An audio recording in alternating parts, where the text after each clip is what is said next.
जय हिंद साथियों, जय श्री राम। मित्रों, आज के श्री रामचरितमानस अक्षरशः कथा ज्ञान यज्ञ में हम लोग यह समझने का प्रयास करेंगे कि श्री रामचंद्र जी की सेना उस सेतु से किस प्रकार से पार की, क्योंकि श्री रामचंद्र जी की सेना में असंख्य भालू बंदर सभी लोग थे और एक साथ अगर चली होगी तो बहुत भीड़ हुई होगी। इसका भी वर्णन गोस्वामी तुलसीदास जी में किया गया है, रामचरितमानस में किया गया है कि किस प्रकार से यह लोग पार किए। इसमें हिरण्याक्ष और हिरण्यकशिप का वर्णन आता है। वो किसके पुत्र थे? रावण के दरबार में माल्यवान और विभीषण के अलावा उनका एक पुत्र था जो रावण को समझाया, बहुत प्रकार से समझाया। वो कौन सा था? जो प्रभु श्री रामचंद्र जी की महिमा को जान गया था और रावण को समझाने का प्रयास किया। ये भी जानने का प्रयास करेंगे। और लंका में प्रभु श्री रामचंद्र जी किस पर्वत पर उतरे थे, ये जानने का प्रयास करेंगे। यह इसलिए समझाया जा रहा है कि श्री रामचरितमानस के द्वारा या इसके अंतर्गत बहुत ऐसे प्रश्न आते हैं जिन प्रश्नों का जवाब हम लोगों को ढूंढना होता है और साथ ही साथ बहुत सारे प्रतियोगी परीक्षाओं में भी इन प्रश्नों के उत्तर देने होते हैं। इसलिए हमने ये प्रयास किया है कि अपने ढंग से कि कुछ महत्वपूर्ण बातें आप लोगों के सामने जरूर प्रस्तुत हो। आइए, पृष्ठ संख्या 630, दोहा संख्या 3 से आगे बढ़ रहे हैं। लंका कांड में प्रवेश किए थे, अब हम लोग आगे बढ़ रहे हैं। किस प्रकार से गोस्वामी जी लिखते हैं, आप लोग इसे अधिक से अधिक लोगों तक पहुंचाने का प्रयास करिए, शेयर करिए, इसको सब्सक्राइब करिए। इसका कारण यह है कि जब तक यह अधिक से अधिक लोगों के बीच तक नहीं जाएगा तब तक ये जो महान अभियान का संकल्प है ये पूरी तरह से सार्थक सिद्ध नहीं होगा। कारण कि जब अधिक से अधिक लोगों के बीच में जाएगा तभी लोग इसको समझ पाएंगे। आइए, गोस्वामी जी लिखते हैं कि बाधी सेतु अति सुदृढ़ बनावा, देख कृपा निधि के मन भावा, चली सेन कछु बरनी न जाई, गरजहि मरकट भट समुदाय। नल नील ने सेतु बांधकर उसे बहुत मजबूत बनाया। देखने पर वह कृपा निधान श्री राम जी के मन को बहुत अच्छा लगा। सेना चली जिसका वर्णन नहीं किया जा सकता। योद्धा वानरों के समुदाय गरज रहे हैं और किस प्रकार से चलती है कि सेतु बंध ठीक चढ़ी रघुराई, चितव कृपाल सिंधु बहुताई। कृपालु श्री रघुनाथ जी सेतु बंध पर के तट पर जब चढ़ करके समुद्र का विस्तार देखने लगे तो देखन कहूं प्रभु करुणा कंदा, प्रगट भये जब जलचर वृंदा। प्रभु के दर्शन के लिए सब जलचरों के समूह प्रकट हो गए, अर्थात जो भी समुद्र में थे जलचर वो सब के सब प्रभु के दर्शन हेतु प्रकट हो गए।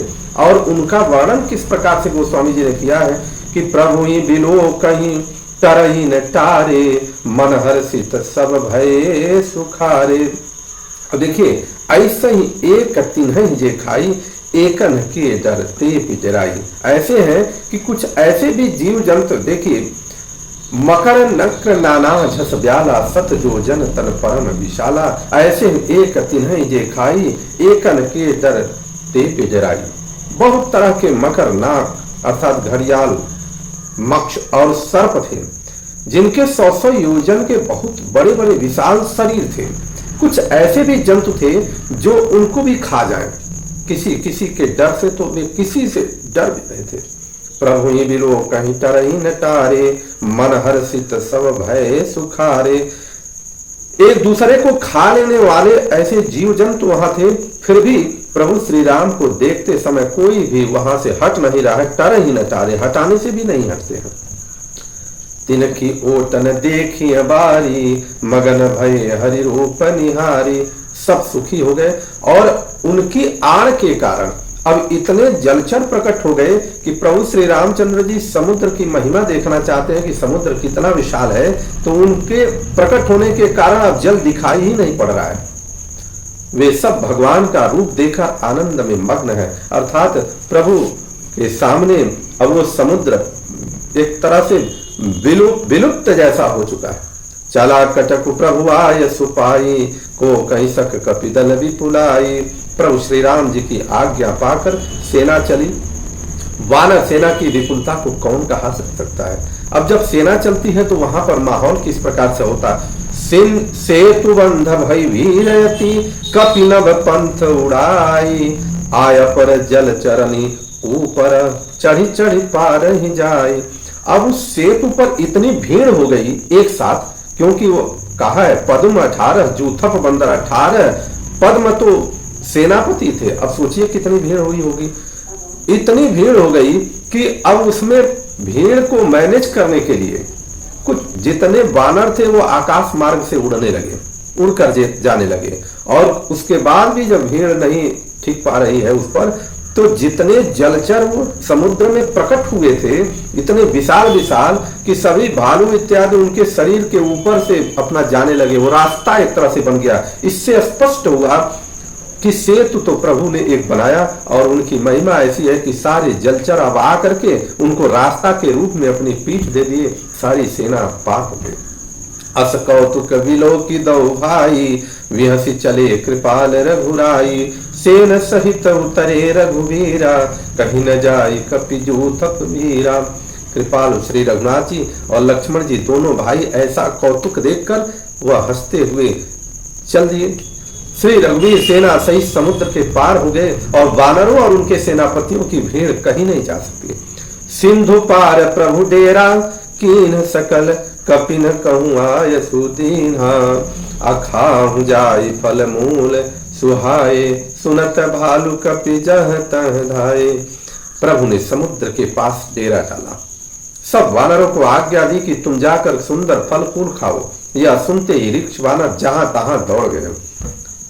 सब तरु फरे राम हित लागी, ऋतुवर कुऋतु कालु गति त्यागी। और जितने भी वृक्ष थे ऋतुओं का त्याग कर दिया। अर्थात ऐसा नहीं है कि इस ऋतु में ये फल होगा, इस ऋतु में नहीं होगा। उस समय ऋतुओं का त्याग करके फलित होने लगे और फलित होने लगे। और खा ही मधुर फल पीटप हलावह, लंका सन्मुख शिखर चलावह। और जो वानर भालू थे वह मीठे मीठे फल खाने लगे, लेकिन खाते समय उनके जो पेड़ थे, डालियां थी, उखाड़ करके और लंका की तरफ फेंकने लगे। अर्थात आने की वह चुनौती भी देने लगे रावण को कि अब हम लोग आ गए हैं, समझ लो। जह कहूं फिरत निशाचर पावहि, घेरी सकल बहुनाथ नचावहि। जहां कहीं निशाचरों को वह घूमते हुए देखते हैं तो उनको घेर करके बहुत प्रकार से यातना देते हैं, बहुनाच नचावहि। दसनन काटी नासिका काना, और दांतों से उसके नाक कान काटते हैं। अब प्रभु कही प्रभु सुजस देखी तब जाना। प्रभु श्री राम जी का जयकार बुलवा करके ही छोड़ते हैं। ये कहते हैं बोलो जय श्री राम, बोलो जय हनुमान। ऐसे प्रभु श्री रामचंद्र जी का और यहाँ के लोगों की जयकार बुलवा कर ही छोड़ते हैं। जिन कर नासा कान निपाता, तिन रावण कहीं सब बाता। सुनत श्रवण वारिधि वंदाना, दस मुख बोली उठाया कुलाना। जिन राक्षसों के नाक और कान काट डाले गए उन्होंने रावण से सब समाचार कहा कि किस प्रकार से ये सब आए हुए हैं। समुद्र का बाधा जाना कानों से सुनते ही रावण घबराकर दसों मुखों से बोल उठा। देखिए, नाक कान काट काट करके भेजना एक चुनौती था कि तुमने सुर्परखा की नाक कान काटने पर इतनी बड़ी गलती किया है, तो अब तुम देख तुम्हारे एक एक सैनिकों के नाक कान काटे जाएंगे। देखते हैं, तुम्हें चुनौती देते हैं, आओ जल्दी सामने आओ। वाद्यों वन। अब उसके बाद जब ये समझ गया रावण कि समुद्र के पार श्री राम जी की सेना आ चुकी है, तो बाधो वन निधि नीर निधि, जलधि सिंधु बारिश, असत्य तोय निधि कंपति, उदधि पयोधि नदीश। वन निधि नीर निधि जलधि सिंधु बारिश, तोय निधि कंपति, उदध पयोध नदीश को क्या सचमुच ही बांध लिया। वह आश्चर्यचकित होता है कि किस प्रकार से यह बांध लिया। अन्य जब विकलता विचारी बहोरी, विहसी गयो गृह करी भय जोरी। फिर अपनी व्याकुलता को समझकर वो हंसता हुआ ऊपर से हंस रहा है और भय को भुलाकर रावण अपने महल को गया। मंदोदरी सुनियो प्रभु आयो, कौतुक कहीं पाथोधि बधायो। मंदोदरी ने सुना कि प्रभु श्री राम जी आ गए हैं और उन्होंने खेल में ही समुद्र को बधवा दिया। कर गई पति भवन निजयानी, बोली परम मनोहर वाणी। चरण नाई सिर अंचल रूपा, सुनहु वचन प्रिय परिये हरि को पा। वह हाथ पकड़कर पति को अपने महल में लाकर परम मनोहर वाणी बोली। चरणों में सिर नवाकर उसने अपना आंचल पसारा और कहा कि हे प्रियतम, क्रोध त्याग कर मेरा वचन सुनिए। नाथ भय रुकी जे ताही सो, बुद्धि बल सखी जीत जाही सो। हे नाथ, वैर उसी के साथ करना चाहिए जिससे बुद्धि और बल के द्वारा जीत सके। तुम ही रघुपति ही अंतर कैसा, खलु खद्योत दिन कर ही जैसा। आप में और श्री रघुनाथ जी में निश्चय ही कैसा अंतर है, जैसा जुगनू और सूर्य में अंतर है। यही बात माता सीता जी ने रावण को बताया था कि खद्योत के प्रकाश के समान तुम्हारा जो ऐश्वर्य का जो वर्णन कर रहे हो वह तो उस प्रकार से है, वह तो सूर्य है, उनके सामने तुम्हारी महिमा क्या है। आज मंदोदरी भी यही समझा रही है। इससे यहाँ पर फिर से स्पष्ट होता है कि जब आपके लोग आपके विरोधियों की बड़ाई करना शुरू करते हैं तो निश्चित रूप से हार आपकी निश्चित है, उसको कोई रोक नहीं सकता है। कारण यह स्पष्ट है कि सकारात्मक ऊर्जा और नकारात्मक ऊर्जा का दोनों का प्रभाव होता है। जब आपके लोग आपके विरोधियों की बड़ाई करेंगे तो नकारात्मक ऊर्जा का आभा मंडल आपके चारों तरफ फैलेगा और विरोधी सशक्त होंगे और उनका जीत निश्चय है। यहाँ तो प्रभु श्री राम है। प्रभु श्री राम ने लीला के माध्यम से इस पूरी दुनिया को संदेश दिया है कि हमें किस प्रकार का व्यवहार करना चाहिए। अतिबल मधु कैटभ जेहि मारे, महावीर दिति सुत संहारे। जेहि बलिबाधि सहस भुज मारा, सोई अवतरे हरन महि भारा। जिन्होंने अत्यंत बलवान मधु और कैटभ मारे, वाराह और नरसिंह रूप में महान सूरवीर दिति के पुत्रों हेणाक्ष और हेणाकशुप का संहार किया।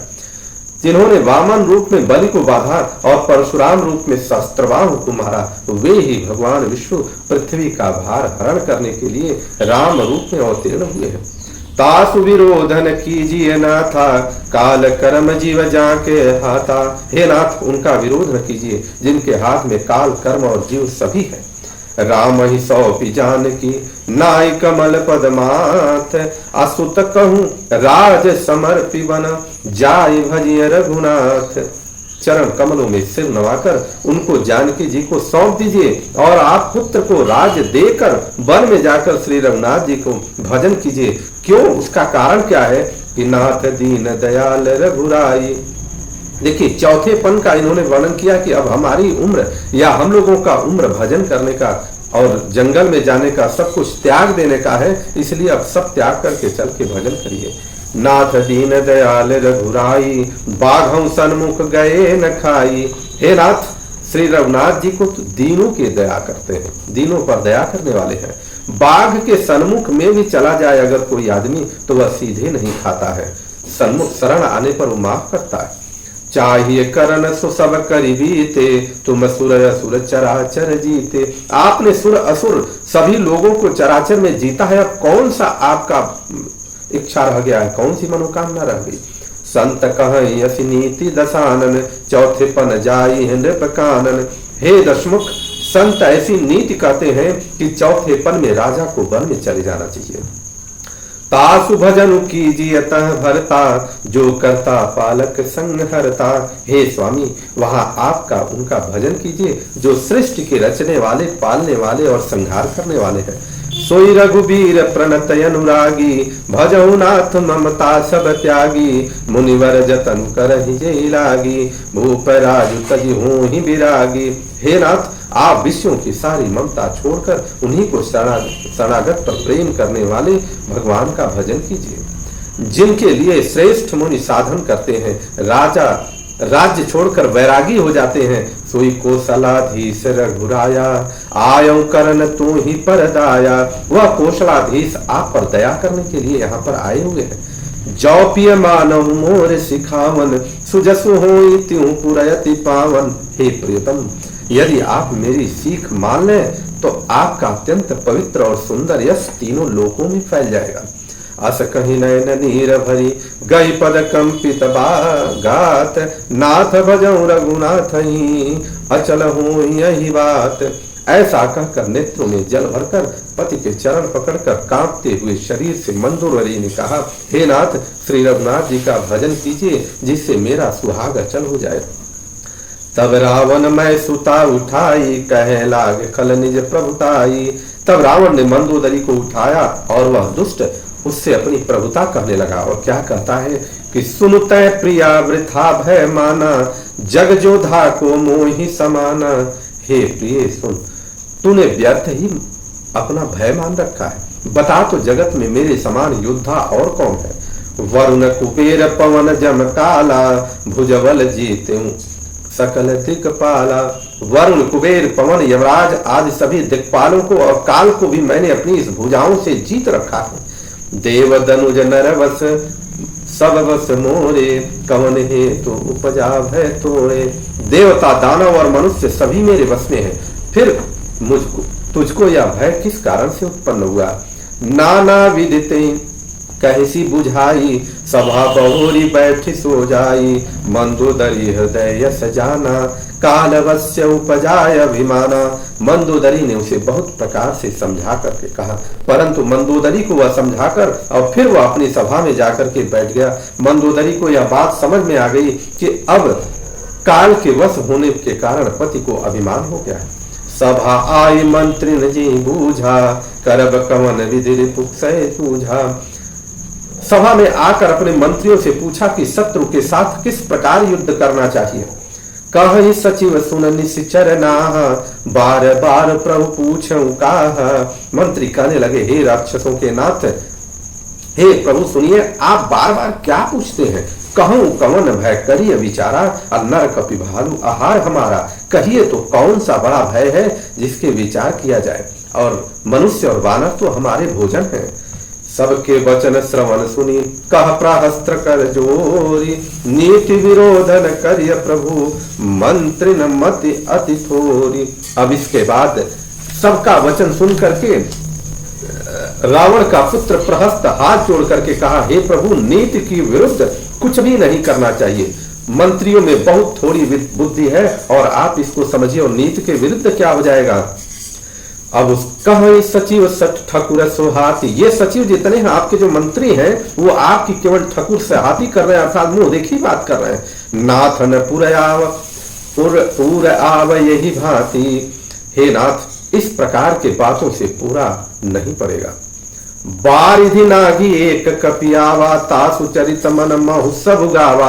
एक बंदर केवल उस समुद्र को लांघ करके आया था, और आज तक पूरे राक्षस योनि में जितने भी लोग हैं, मन ही मन उसका कीर्तन करते हैं, गाना गाते हैं, या उसको स्मरण करते हैं, या उसके भय से भयभीत रहते हैं। उसके बाद प्रहस्त कहता है कि क्षुधा न रही तुम्हें तब काहूं, जारत नगर कसन धरि खाहूं। और ये जितने सचिव हैं, समझ लीजिए कि उस समय तुम लोगों में से किसी को भूख न लगी थी। जब वो बंदर इस राज्य को जला रहा था, इस लंका को जला रहा था, तो तुम्हारे में जितने भी बैठे हुए हो, किसी को भूख नहीं लगी थी, कोई नहीं खा सका। सुनतनी के आगे दुख पावा, सचिवन असमत प्रभु ही सुनावा। इन मंत्रियों ने स्वामी को ऐसी सम्मत सुनाई है जो सुनने में अच्छी है, पर जिससे आगे चलकर दुख पाया गया। इस प्रकार से प्रहस्त ने भी रावण को समझाने का प्रयास किया कि इन सचिवों के चक्कर में रह करके आप इस तरह का व्यवहार न करिए। जेहि बारी सबधायऊं, हेला उतरे सेन समेत सुबेला। जिसने खेल खेल में इस समुद्र बधा लिया और जो सेना सहित सुबेल पर्वत पर आ गया, अर्थात प्रभु हमारे सुबेल पर्वत पर आकर के अपना डेरा जमाए हुए हैं, इसको समझने की बात है। जो सो भनु मनुज खाव हम भाई, बचन कहें सब गाल फुलाई। हे भाई, कहो वह मनुष्य है जिसे कहते हो कि हम खा लेंगे। खेल खेल में समुद्र पर पुल बांधने वाला, पूरे लंका को जला देने वाले लोगों को तुम खा सकते हो। सब गाल फुला फुला कर पागलों की तरह वचन कर रहे हैं। प्रहस्त समझा रहा, सबको चुनौती दे रहा। तात वचन मम सुनवति आदर, जनि मन गुण मोहि करि कादर। प्रियवानी जे सुनहि जे कहि, ऐसे नर निकाय जगहि। हे तात, मेरे वचनों को बहुत आदर से मुझे मन में कायर न समझना। सुनिए, जगत में ऐसे मनुष्य झुंड के झुंड हैं जो प्यारी मुंह पर मीठी मीठी बातें करने वाले हैं, बात ही सुनते हैं और कहते हैं। केवल और केवल इसी प्रकार के लोग हैं।